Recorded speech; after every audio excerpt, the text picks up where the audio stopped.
ಬೂದಿಯಾಗುವುದು ಸುಟ್ಟ ಕ್ಷಣವೇ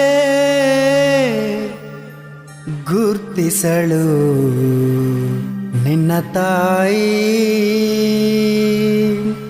ಮಣ್ಣಿನಲ್ಲಿ ಇಟ್ಟ ಕ್ಷಣವೇ ನಿನ್ನವರು ಬಿಟ್ಟೋಗುವರು. ನಿಂದೇಹವು ಶವಾಗಿ ಹೋದರೆ ಬೂದಿಯಾಗುವುದು ಗಂಟೆಯೊಳಗೆ. ಬೂದಿಯಾಗುವುದು ಸುಟ್ಟ ಕ್ಷಣವೇ ಗುರ್ತಿಸಳು ನಿಂತಾಯಿ. ಎಷ್ಟು ಇಟ್ಟರೂ ಸಂಪಾದಿಸಿದರು ಮರಣವಾದ ಕ್ಷಣವೇ ಎಲ್ಲ ಬಿಟ್ಟು ಹೋಗುವೆ. ಮರಣವಾದ ಕ್ಷಣವೇ ಎಲ್ಲ ಬಿಟ್ಟು ಹೋಗುವೆ.